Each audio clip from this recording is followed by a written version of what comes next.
Everybody, and welcome back to the Cleaning Professionals Podcast. I'm Seth. And I'm Patrick.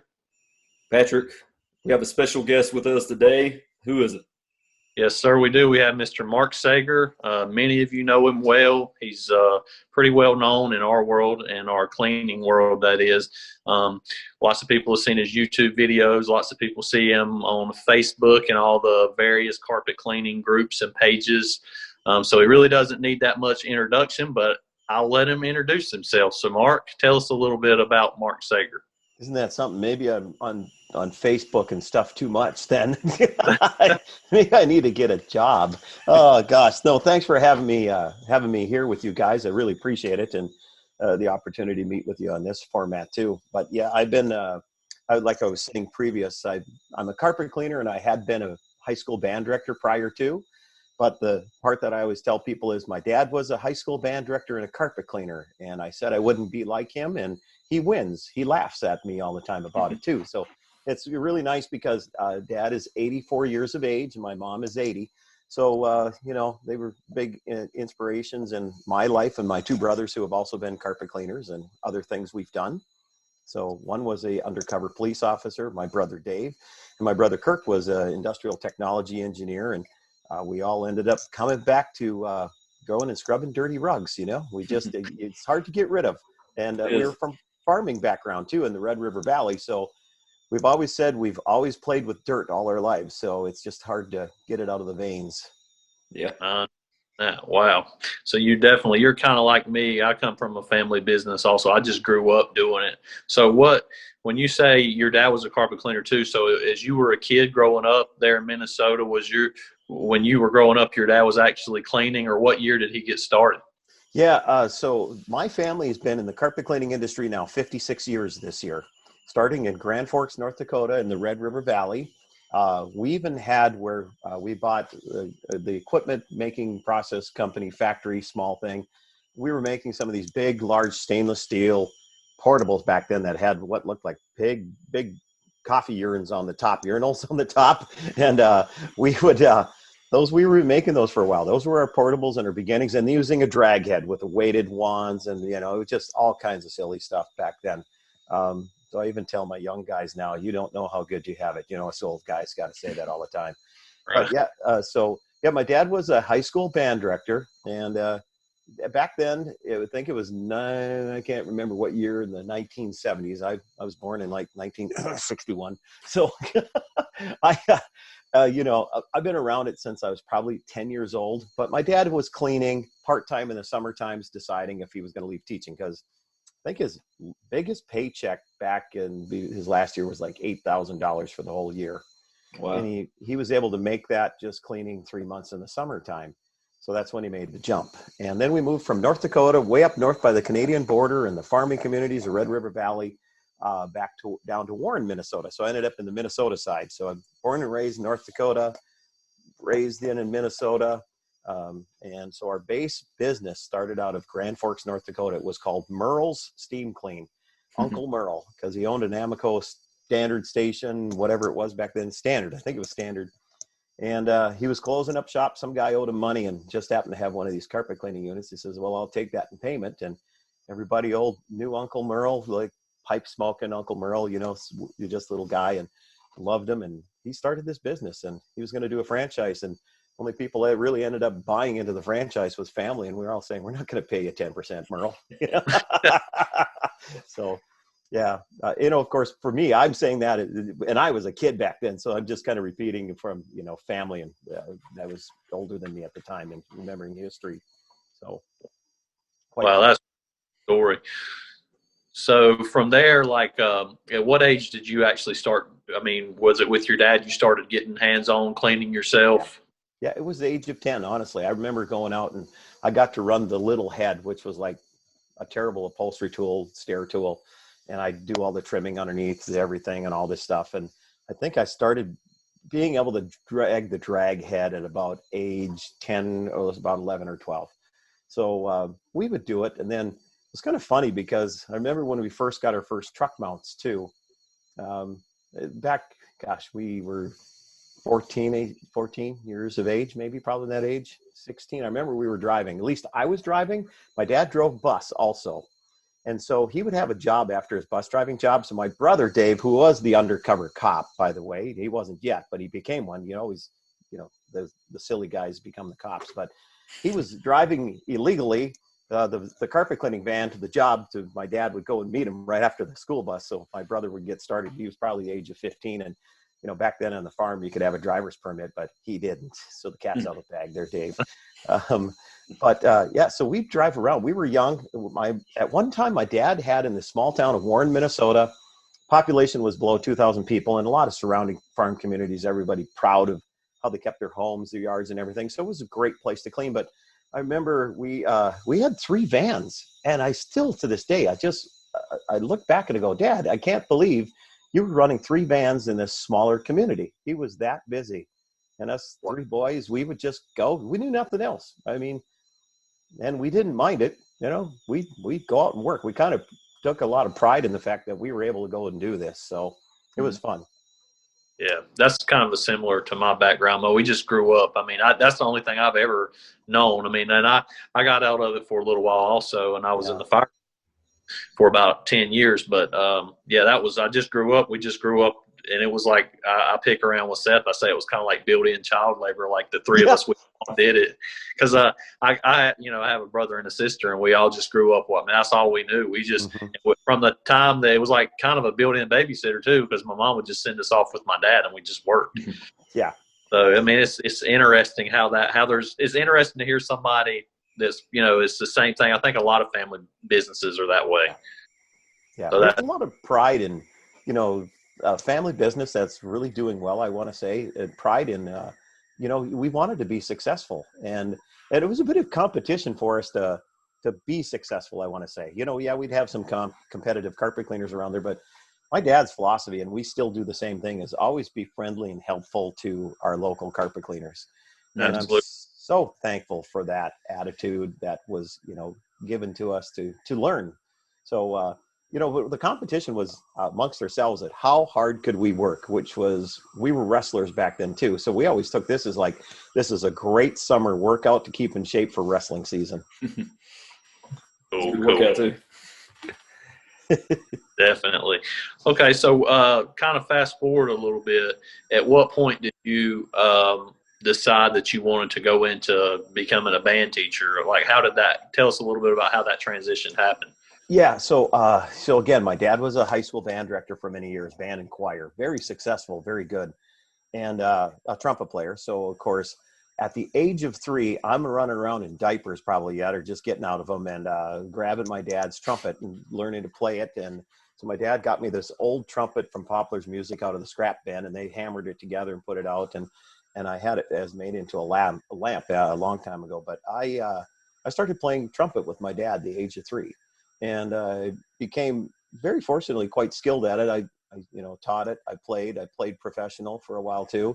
I've not played in the last 2 years, which is disappointing. I was just thinking about it today to get my chops back in shape, because I was classically trained, but I was also jazz, big band, rock and roll, scream trumpet. Lead. It was insane. Again, what I was given to me from my family.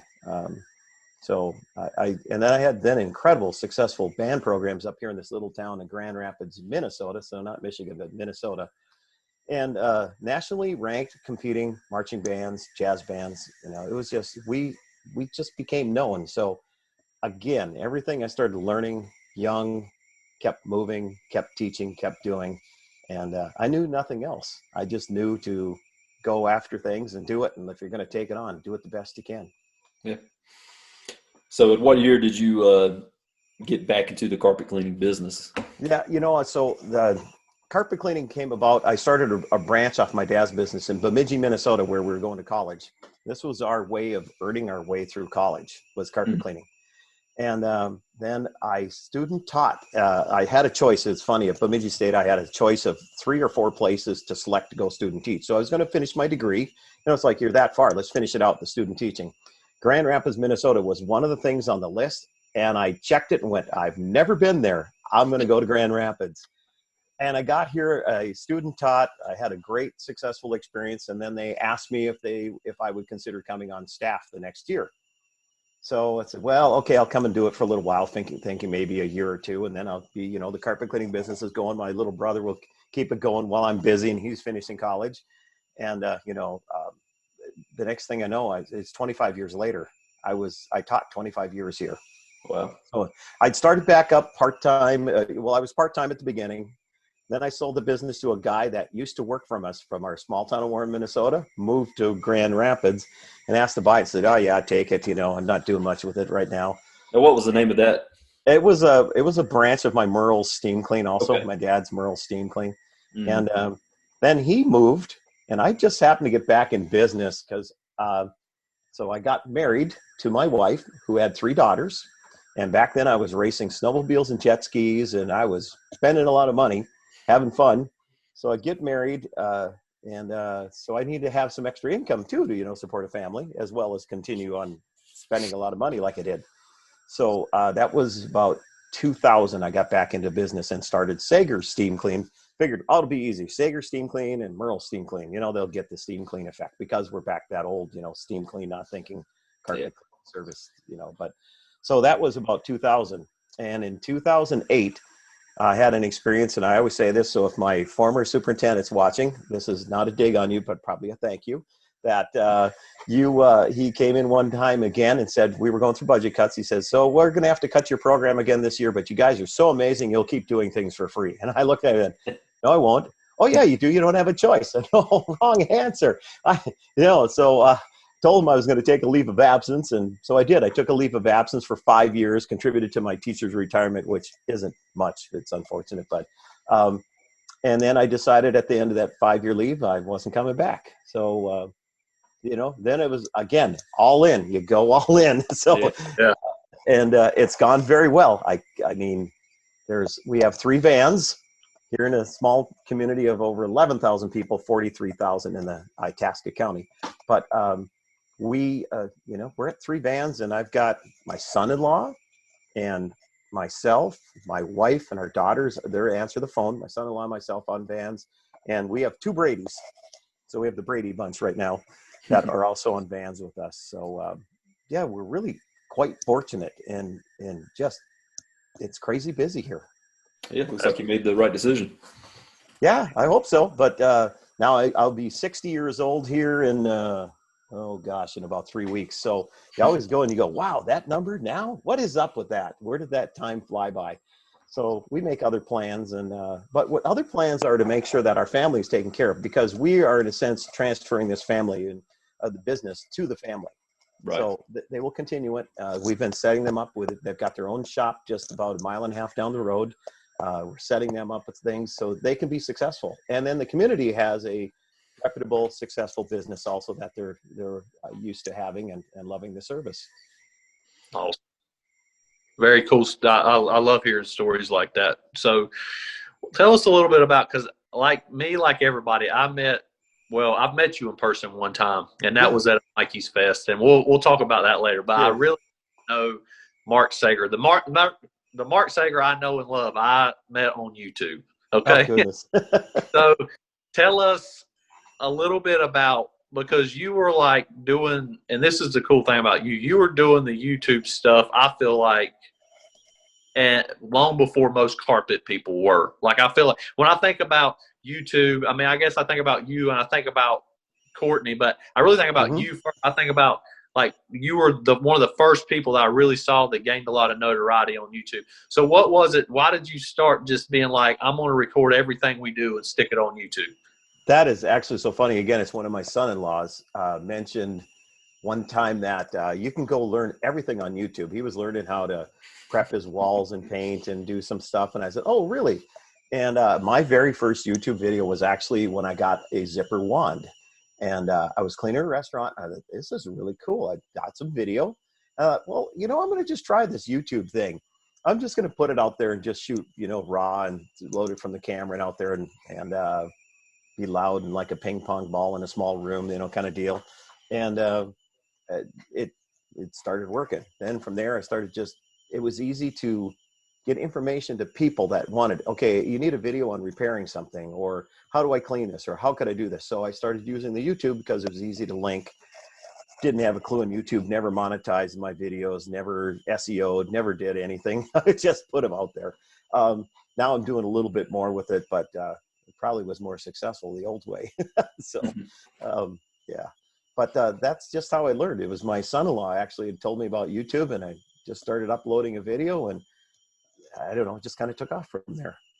Yeah, well, I tell you, I learned a ton from watching your videos, like on like Butler stuff. Like, you know, when we've only had Butlers since about 2016. We bought our first Butler, then we bought another one. But I know like your videos have helped me tremendously. Just like if I've got, that's the cool thing about YouTube, like a chemical injection problem. Or one time I was out of town and one of my guys ran the chemical injection dry, and I was like, go on YouTube and type, you know, how to bleed a chemical injection, you know.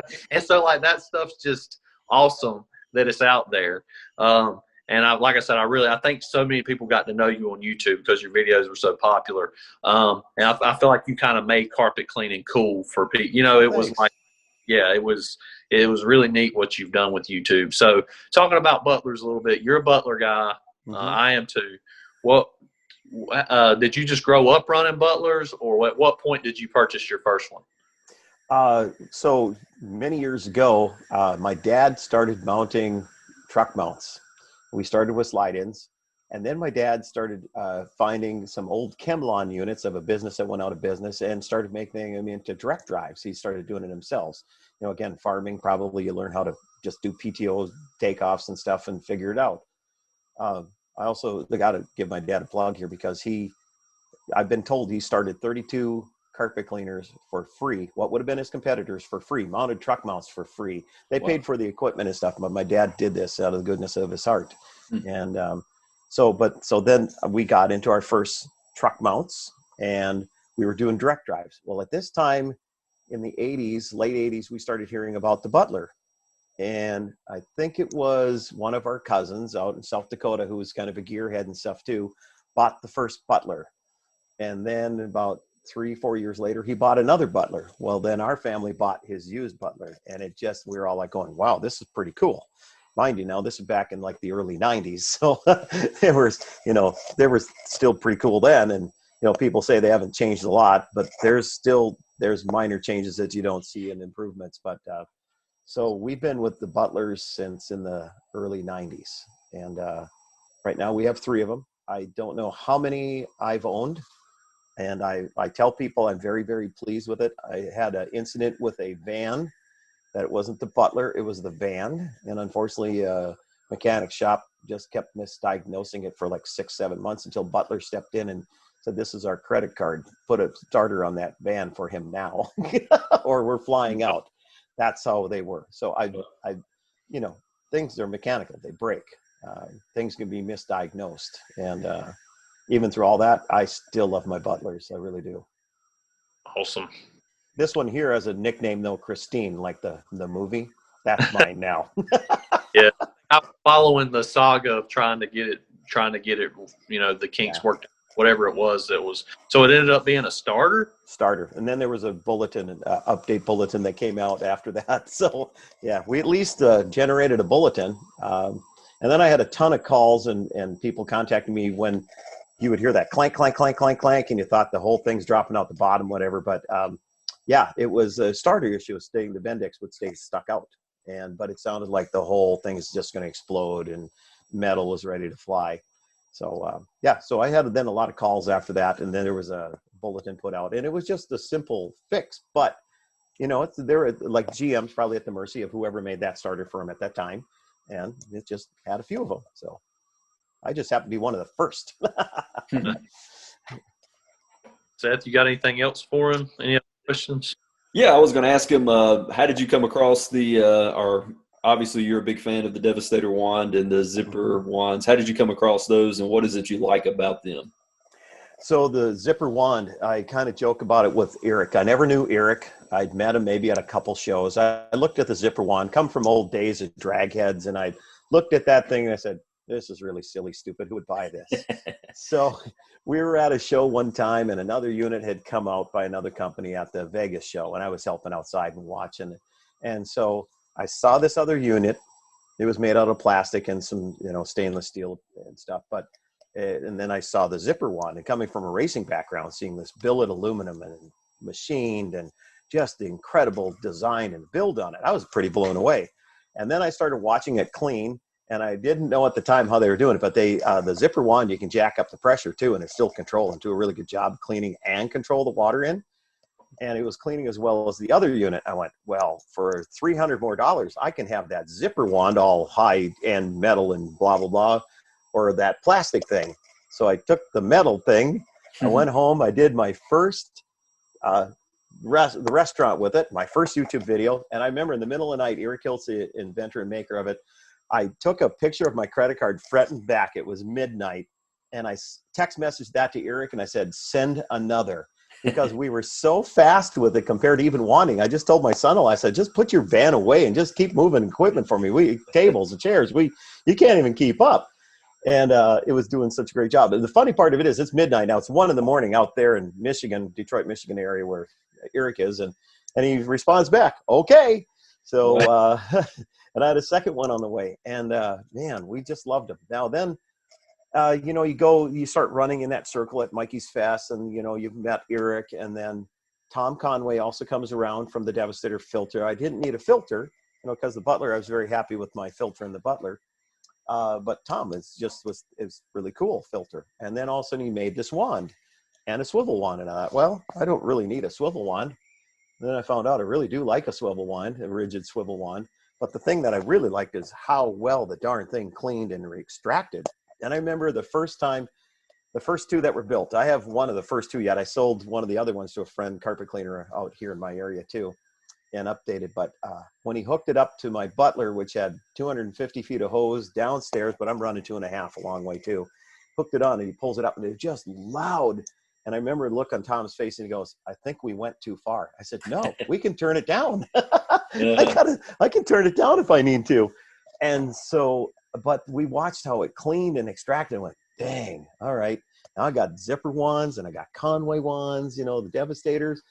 And I'm like, this is heaven, because I've grown up on so many different wands and throughout the years, and heck, we didn't even have glides, I remember when we got our first glides, and I thought, well, this is too easy. It's not doing anything. So I started experimenting and understanding the concept of what the glide was doing and not allowing lockdown and getting better, turbulence and all that. So, yeah, I'm impressed. Just about the time you think that another tool can't be made that will make the industry better, we're going to plateau, and all of a sudden somebody comes along with that idea. And I got to say, Eric has done that. Tom has done that. There's others too. I mean, I don't mean to leave anyone out, I'm sure, but there's been a lot of great contribution to our industry. And I'm lucky to have met a number of those people and had a chance to try their equipment. And I'm a tool junkie, so I'll be sitting there with my money. But if I like it, my wife knows. She'll know when I'm coming home. How many are you coming home with now? Then we're coming home from Nashville, and I had 2 of them, and I told her, but I already have one of the old ones sold on the way home. So yeah, it was quite a bit of money. So that's a good. Go ahead, Patrick. I was gonna say that's pretty cool. Yeah. Well, I was going to say this is a good transition point. Is this why you had to start your Saiger line, just to keep up with the tools? Yeah, very much so. I can blame myself. I'm pretty good at spending money. My wife is a former banker and banking, and she's very good at saving the money and hiding it from me, and I thank her for that. Except I do challenge her. This year I've challenged her again. But yeah, so the Saiger's line actually came about because, again, my brothers and I kind of had a passion on chemistry, because we were making those machines, big old antiquated machines. And you had to have some chemistry, because there really wasn't much in carpet cleaning chemistry 56 years ago. You had the shampooers, you had what we called the cans of glory. You'd spray it on, and you'd use a foam mop on it, and the next thing you know, in 3 or 4 days, it'd be black as the ace of spades out there. Your carpet, it was orange, and now it's all black, from resoiling. But so chemistry, we had a little bit of we were always trying to figure it out. What is it we could do, get a little bit better? And then we met Hassan, or Dr. Hassan from Harvard Chemical. He was just starting it. And he'd been with other companies and name brand companies too. And I just had to develop a relationship, and we mainly started having things made for us, and we started talking to them. And one of the ones I always laugh about is the Harvard Chemical is G-Force Booster. And again, we left that in the Harvard name because we never intended on selling a line of chemicals that we were even developing. Upgraded to host. Something's going on there. There we go. So anyway, we left that in the name. That's a soybean product. That's a soy product. So that came about where we're sitting there, the three boys, and we're looking at the soybean fields and probably a beer or two involved and going, what else can we make out of soybeans? And came up, we'll make a liquid booster out of it, you know. And say, that stuff is awesome for restaurant grease. Yeah. Like, Yeah. it's so good. Just, I mean, it doesn't take much. I mean, just 5-6 ounces to a hydroforce, and you will tear some grease up. I've always been really, really impressed. That's honestly, that's the only time I really use it is to cut. But man, it is great at that. Yeah. And that's kind of what, you know, and the other thing is then the chemical line is the chemistry line, I should say. We just had the passion to make things better. And we started making a move because a lot of it influenced by my son-in-law, Aaron, who's got a family history of some cancer situations. And not all of our chemistry is going to cause immediate cancers and stuff. But, you know, as you're exposed, you never know. So we're trying to limit the exposure. So we started working on, can we make some safer chemistry to take out the butyls, the solvents, the NTAs, you know, those things. We even at times won't use the dilimamine in our citrus or like in a sprayer. We do use it for spotting. But, you know, we're careful how we will use certain chemistry. But we worked on, I wanted a safer line. I also work on sometimes odorless because I say this jokingly, but there is some truth to it. It's like some people start smelling stuff and they think they're going to die as soon as you start smelling something in the air. So I've tried to help out the cleaners like ourselves too, that, you know, that it would help them. And so the whole thing was, we started this chemistry again, not even thinking of doing a Saiger sauce line, which the name was a joke too. You know, you made the sauce today, but we were lucky. And we were able to do a lot of formulation because of Dr. Hassan and Harvard Chemical. You know, we had thoughts, we had ideas, we could get some things sent to us that we could try variations, we could do stuff, but it was a great communication. And it's also then helped their line of products too, because we're out here in the field and giving them feedback all the time.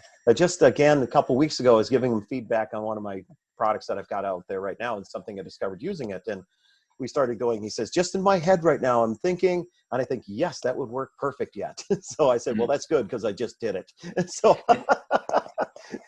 that happens a lot with us. Yeah. So out of all the products that you've helped come out with that have your name on it, which one stands out the most to you as the most beneficial to the cleaning industry? You know, funny part of it is, so Saiger Sauce 1 was the catalyst of all of this that got us jump started. And then I actually, because of internet buzz and whatever, you know, backlashing, I was one time going to make a product called Atomic or Nuclear. I was upset. I said, I can take and put all that junk back in, you know, or I'll call it junk, but it's not. I'll put all that other chemistry back in and I'll make a nuclear, you know, just give her the kitchen sink. And I remember I was driving from Florida, drove into Atlanta, Georgia, drove into Harvard Chemical, and I sat down with Hassan and Neil. Neil's the manager, and said, this is what I want. And they looked at me and said, Mark, I don't want to do it. We won't do it. If we do that, we'll fall back on the old chemistry and the old ways. Let's keep going on what we're doing. I looked at him and said, all right. And I want Saiger Sauce 1. Let's go with an oxy and an enzyme. Let's go. And then I did a crazy thing too. I called it Code Red. And then I said, can we make it a red-colored pre-spray? Who in the world would think of making a red-colored pre-spray? I did. And, you know, you're spraying red all over the place. And nobody ever really batted an eye at it, really. So, thankfully. I'll say this because, you know, a lot of pre-sprays you'll use, you know, you look and it's the powder color. But that's like, I mean, it freaked me out the first time because, you know, I've been using Saiger Sauce 1, and I was hearing the hype about Code Red. So, order a case of Code Red, and the first time I'm like, whoa, the liquid is red. Yeah. And so it's kind of weird because that's unusual. I'd never seen that before. Yeah. So I actually, as far as I know, and I could be wrong and I don't know, but to my recollection, I think I'm the first person and we're the first company that ever come out with a red pre-spray. Yeah. I could be wrong. And if I am, somebody will let me know. That's wonderful, but at least let me believe it for a little while. So, Yeah. but It so was, Code Red probably became has become a really good staple. I mean, Saiger Sauce One is the catalyst that started it all. It really is. yeah, and I still love free and clear. And Yeah. honestly, I mean, in most situations, I think it does fine. Like Code Red's your, Yeah. your really trash stuff. So, Hmm. I think also where you really did, well, and it's one of my favorite products is, with your super sealer. I Yeah. think that's like phenomenally popular. I know so many people just, especially on tile and grout. Yeah. And we actually, we have a rug shop too that we run where we do a lot of rug, we do a lot of upholstery and higher end rugs and stuff. And we did a lot of testing of different products, and it Yeah. actually does really, really well as a protectant. But just day in and day out, I know me and my guys just love it on tile and grout for the ability to be able to mop on and it just, throw a fan on and dry. So we really use that product a lot as well. It was that started out as a fine fabric protectant, actually.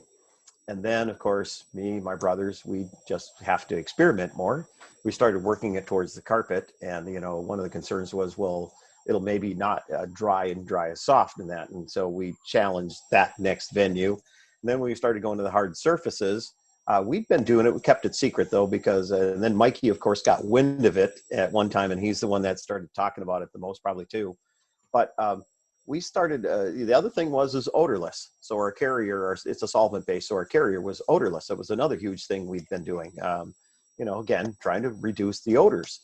And then the final thing is we kept increasing the amount of protective quality in it over the years. We just kept increasing and challenging it to see where we could be.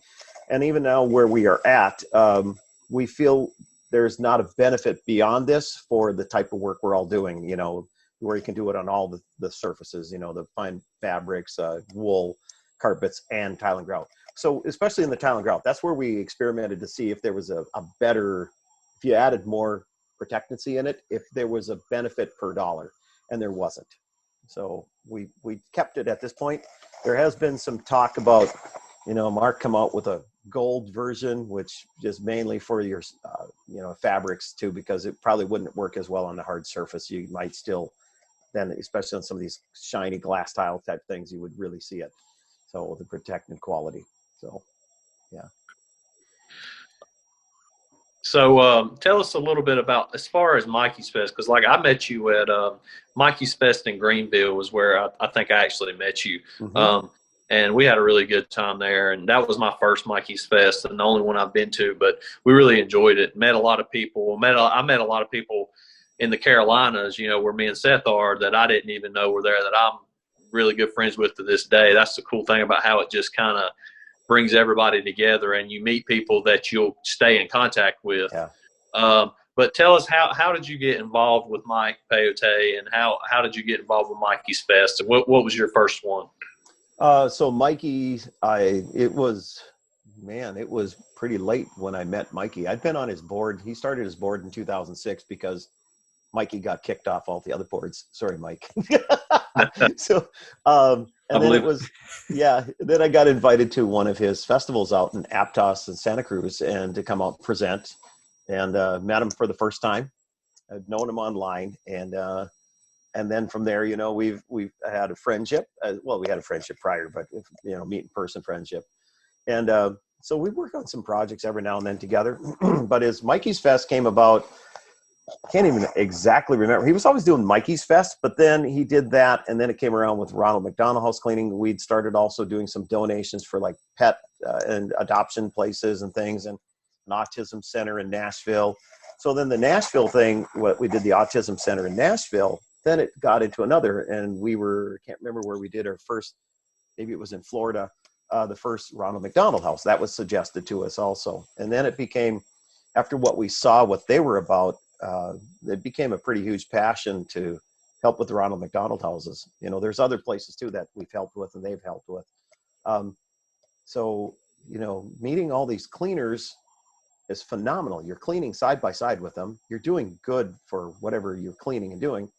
And also there's goodness to it because you're also allowing other younger cleaners to learn from you. and or even as me as an older cleaner, get a chance to learn from the younger ones the things that I haven't been seeing ever in the last 40 years. That why did you think of doing it that way? Even my daughter did something one time and she says, well, it was just obvious, so there's sometimes us older cleaners get in that rut. So the Mikey's Fest, then they focused on making it educational, also helping for the good of people. And it just became a great big family kind of event, really, of cleaners. And we are a bunch of nerds when we show up. So there's nothing wrong with that. We just have a blast sharing. You can't get enough of it. It is really a fun, good time. Definitely. Well, Mark, tell us what the future holds for you. What do you see? Where do you see yourself? Where do you see your company in 5, 10, or maybe 15 years? Well, as I mentioned, I've got a rather sizable birthday coming up here. So you do start to reflect a little bit more. And I have reflected prior to this. Thankfully, my wife has me thinking of not being a kid all the time. So to grow up a little bit, be responsible. Dang it. So we've made plans. We are making plans to transfer our business to our family. We're making plans of our own place here. I got a little bungalow down in, like I tell people, I got a little single wide with indoor plumbing in Florida, and so I'm not peeing in the bushes anymore than the neighbors like me. It's good. So I go down there in the winter times. I get a chance to develop chemistry down there with some other cleaners as well. And I get to enjoy the beaches, biking, and having fun. And so I used to race snowmobiles. Now I don't even want to be in the cold. I'm tired of it. So the part of it is that we're trying to leave a legacy for our whole entire family, and not just the immediate kids, grandkids, maybe possibly too. So we think about that. The Saiger sauce line, we just keep developing. I asked earlier, I do have 2 new products coming out. So when this comes out, yes, Mark Saiger finally has 2 encapsulant products. Wow, it only took me 3 years of testing and not liking and doing and changing. And so then we're waiting for John Don to also be able to get them in stock so we can do a release together. John Don's our major distributor. But yeah, I have a non-oxy product. It's double strength. And I have an oxy product that's double strength, which actually is wool friendly too. Wow. So, but those are coming. So I don't know. I'm not out to keep polluting the carpet cleaning industry with products. So these are things that come up again because of my wants and my needs more so. So like my 10 Below that came out here, love that. That's a 9.5 pH, and we're looking to get a CRI certified. And our Eloquence, which came out, we're looking to get that Wool Safe approved. So we just got to get our act together after all the COVID stuff going on. But so we'll develop the line, or just keep it there, or just see if there's something that can improve on it, but not be a negative improvement. There's always small changes come along if new surfactant packages or something. So myself in 5 years, maybe not on the truck as much, but it doesn't matter because I go on the truck when I want, which then they have to kick me off of it. Hopefully I'm not buried with the truck I have right now yet, too soon. But 10 years from now, that puts it another milestone. We've got grandkids we want to keep enjoying, spending time. We want to treat them like they come down to Florida every year. I asked my wife, what week don't we have people coming to visit us in that little single wide? So when you can be that popular to want to be with, that's pretty cool. Yeah. My wife's a popular one. They want to be with her. They're just put up with me, by the way. So it's yeah, we hope that things will go well, do well. We want to just keep offering things that can help this industry and help our communities. And we just don't want to limit it to our area. We do want to help others, and that's a big thing. And I think right now, my son-in-law, their daughters, they are all on the same page of where we're going to continue to help people. So just like my parents did, we want to just keep passing that along. Yeah, well, that's one of the things that's stood out to me. I follow you on Instagram, and I've sent you several questions, and you've always responded sometimes within an hour, which is very surprising. And was it my profile or somebody else? Oh, it's you. Okay. And you're always nice. You're always helpful, giving me tips and stuff with your product and other stuff, and just very appreciative. I know other guys have spoke very highly of you too, so that's a good legacy you're leaving with the carpet cleaners. Thank you. And I appreciate that. Say I always tell everybody, I'll say, Mark Sager is one of the nicest people I've ever met, and I'm not just saying that to swoon or to say it to It's my money. Yeah, I mean, because you're so helpful and you're so willing to help. There's been so many times where I don't even know if you remember. I've called you. This has been years ago. If I had a problem one time with my butler, and I texted you, and you were like, "Call me." And you looked something up, and you were like, "Well, here's how to test to see if it's the pump or is it, just an air leak somewhere." And I mean, like, that's the thing that I think stands out about you is you're just so nice, like Seth said, so willing to help, and you really are a great guy. And I think it's so funny where because we live in this world, like. Seth and I, we did an episode called the Haters episode, right? On our podcast. And I know everybody, you always seem to make an enemy somehow, or you always, it doesn't matter how nice you are, but it blows me away. I tell people, I'm like, if you ever actually met Mark Saiger, there's no way you could not like Mark Saiger because he's nice to, you know what I mean? He's too nice not to like. Well, it just depends. I mean, there's times I want to kick the trash bin out here too, human nature. But no, I thank you for that too. And, we'll just keep trying to do that. And I hope if anything, a legacy comes up where, again, I'm trying to make sure that I pass on my parents' legacy and what they have done for others. So, people will eventually forget my parents and people will eventually forget me. But will you forget the kindness that we keep passing on from whoever is giving it? Yeah, right. Very. So we're probably going to see in 5 or 10 years Saiger's franchise in Florida. Is that what you were saying? No. Saiger riding a bike. And, okay. Yeah, no. I appreciate that though. But that is funny because we've asked people, you should franchise. I'm like, no, I'm too old to even think about stuff like that. So, Well, Patrick, you got anything else for Mark? No, I look forward to what the future holds and look forward to some of the new products. I can't believe that Mark Steam Clean Saiger is actually looking at BLM products. I noticed you started to change your tune a little bit on some of that stuff because I started seeing some videos of you in capping restaurants and I was like, oh, maybe he's starting to change his ways a little bit. Yeah, we're slow learners yet. Just, an old dog, new tricks, But I do enjoy the VLM and I do enjoy padding. My brothers did more Cymexing and stuff than I did and stuff too. But so we've had end capping, but I always laugh about it because our name was Saiger's Steam Clean. Mm-hmm. So we'll still keep that name, I think, just as even a joke from now on. But we just kind of, we've branched out as far as making it more visual. You're seeing that we're actually doing it. So Mark Saiger's now making YouTube videos on using VLM. Yeah, that's cool, man. Yeah. Well, Mark, chatted so much. You have anything else, Seth? No, I mean, just to reiterate what you just said, talking about we appreciate you coming on here and so willing to come on our podcast, and for our tens and tens of listeners that are listening, they'll enjoy it, I'm sure. You guys are silly too, but that's cool. No, and that's what's nice about us. You guys are having a blast. You've got a sense of humor. That's what it's all about too.